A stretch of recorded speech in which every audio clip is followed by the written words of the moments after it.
Saint-Esprit. Amen. Ô Seigneur, envoie ton esprit qui renouvelle la face de la terre.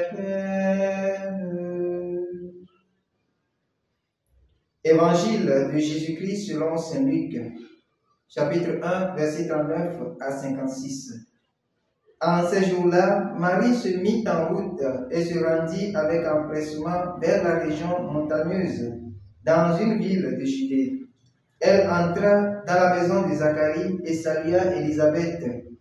Or, quand Élisabeth entendit la salutation de Marie, l'enfant tressaillit en elle.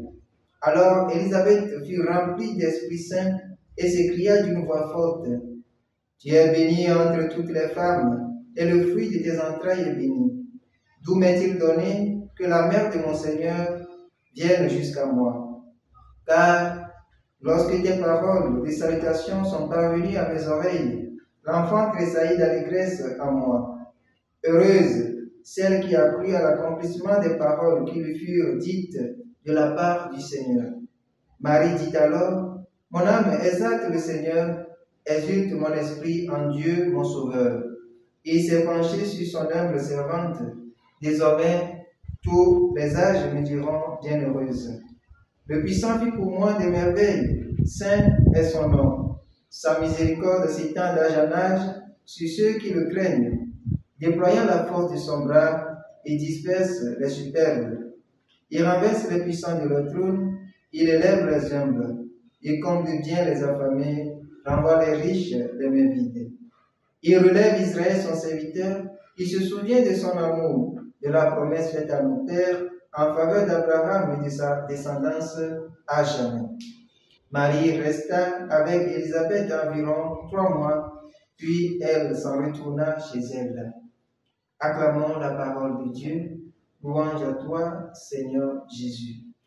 Chers frères et sœurs en Christ, aujourd'hui, 31 mai, nous célébrons en l'Église la visitation de la Vierge Marie.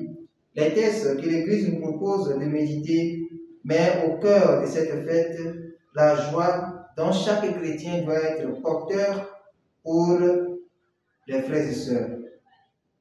Bien-aimés dans le Seigneur, l'évangile que nous venons d'écouter précise la joie que porte Marie, laquelle joie la pousse avec empressement à sortir avec dévouement vers sa cousine Élisabeth. Cette joie n'est que la manifestation de la présence du Christ qu'elle porte désormais en elle.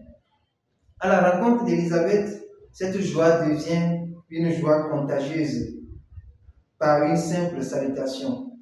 Et le texte précise que l'enfant tressaillit en elle. À son tour, Élisabeth chante les merveilles de Dieu et Marie chante le Magnificat. Que pouvons-nous retenir pour notre vie de foi? Par le baptême, le chrétien reçoit le Christ et devient porteur du Christ, porteur des merveilles que donne sa présence. Une présence qui est source de joie, une présence qui se manifeste partout.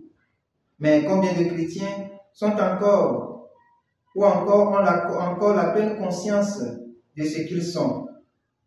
Il nous arrive parfois de penser qu'à certains endroits où le chrétien va, il ne lui est pas permis de manifester ce qu'il est et ce qu'il porte en lui. Parfois, la présence de certains à certains endroits, au lieu qu'elle soit source de joie contagieuse qui transforme, elle devient source de division et de tristesse.